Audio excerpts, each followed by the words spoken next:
The next weeks were chaos wrapped in quiet miracles. School meetings. Paperwork. Questions he couldn't always answer. The girls rarely spoke about their past, but their nightmares spoke loudly enough. He learned their favorite foods, their fears, the way one of them hummed when she was nervous. His son learned patience faster than any child should have to. They fought sometimes, over space, over attention, but love grew in the cracks. The triplets started calling him Sir at first, then Uncle, and one night, during a thunderstorm, the smallest one whispered, half asleep, Abu? He didn't correct her. He couldn't. The legal battle was ugly. The real father showed up drunk to court once and never again. The girls flinched every time a door slammed. Healing wasn't fast, but it was real. The tea stall owner noticed he stopped coming alone. 5 cups now. Laughter spilling where silence once lived. One evening, a stranger recognized him from court and said, "You didn't have to do this." The man smiled, thinking of whispered pleas and trembling hands. "Neither did they," he replied. Months later, on a small stage at school, the triplets performed a play about heroes. They pointed at him in the crowd when asked who saved them. His son stood beside him, proud, taller somehow. In that moment, he realized something simple and dangerous: love multiplies when shared.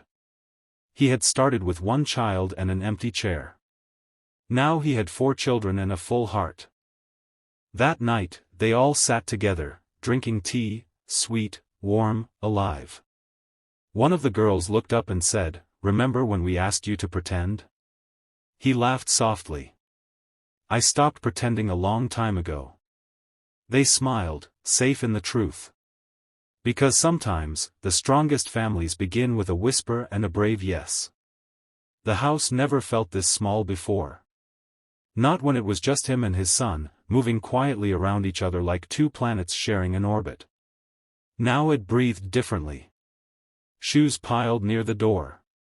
Hair ties on the table. Soft whispers at night. Fear had moved in first, but love followed close behind, careful not to scare anyone. The triplet girls woke up screaming some nights, their cries overlapping until he rushed in, heart pounding, kneeling beside 3 mattresses laid side by side on the floor. He learned quickly, don't ask what they saw in their dreams. Just stay. Just be there. Sometimes he would sit until morning, back against the wall, eyes heavy, while they slept holding onto his sleeves as if letting go would send them back to wherever they'd escaped from. Paperwork became his second job. Forms asked questions that felt cruel in their simplicity. How long have you known the children? What is your relationship? He wanted to write the truth. They asked me not to let go, and I didn't. At school meetings, teachers watched him carefully, measuring whether love without blood could still count. His son sat beside him, quiet but solid, answering questions when the girls froze. Somewhere along the way, the boy stopped being just a child and became a bridge between fear and safety, past and future. One afternoon, when the smallest triplet refused to eat, it was his son who slid his plate over and said, "We can share." She ate every bite. The real father came once. Just once. The smell of alcohol arrived before he did. The girls hid behind the sofa, shaking. The man yelled, blamed, demanded. The single dad stood between them without raising his voice. He didn't threaten. He didn't insult. He simply said, "They're not afraid of me." Silence followed, heavy, humiliating silence. The man left. The girls cried for hours after, grief and relief tangled together. That night, the middle triplet asked the question he'd been waiting for and dreading. "If we stay, will you leave us too?" He swallowed hard and answered carefully, honestly. "I don't know what the future looks like. But today, I'm here. Tomorrow too." She nodded like that was enough. For now, it was. Slowly, the word pretend disappeared. It wasn't announced. It just faded. One evening, they were all drinking tea together, sugar spilled everywhere, laughter louder than the TV. The oldest triplet suddenly said, casually, "Abu, can you help with homework?" The room froze. His son looked at him. The girls waited, breath held. He smiled and said, "After tea." The relief that washed over them was quiet but powerful. Later that night, when everyone slept, he stood alone in the kitchen and cried, not from sadness, but from the terrifying weight of being trusted. Court day arrived like a storm. The girls held his hands, one on each finger, knuckles white. When the judge asked why he wanted custody, he didn't deliver a speech. He said, "Because they asked me to protect them. And because my home had room." The judge looked at the children, then at the boy standing beside his father, then back again. Decisions were made. Papers were signed. Not everything was perfect, but it was enough. When they stepped outside, sunlight felt unreal. The smallest triplet whispered, "We're not going back." He shook his head. "You're home." Months later, life settled into something warm and chaotic. School plays. Packed lunches. Arguments over blankets. The tea stall owner smiled when he passed by with 4 children trailing behind him. One evening, as they sat together sipping tea, his son leaned over and said quietly, "You know, you didn't just save them." He raised an eyebrow. "You saved me too." The man looked at the children, at laughter where fear once lived, and understood the truth he'd been slowly learning all along. He hadn't gone to that tea stall to find a family. He went there to survive another quiet evening. But love doesn't always ask permission. Sometimes it whispers. Sometimes it trembles. Sometimes it says, "Pretend you're our father." And sometimes, if you're brave enough to say yes, pretending becomes forever. Time didn't heal everything, but it softened the sharpest edges. The girls stopped flinching when doors closed too loudly. Their laughter began to come easily, not like borrowed joy but something owned. The house learned their rhythms, early mornings full of arguing over uniforms, evenings cluttered with homework and spilled tea, nights wrapped in stories told from the couch. He learned their silences too.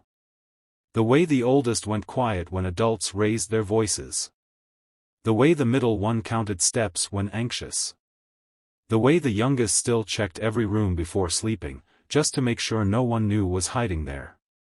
He never rushed them. Love, he'd learned, doesn't demand speed. It offers consistency. One afternoon, the school called him in.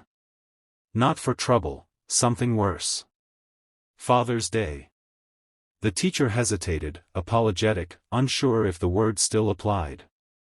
He felt his chest tighten, already preparing explanations, when the teacher smiled and said, "The girls insist you come."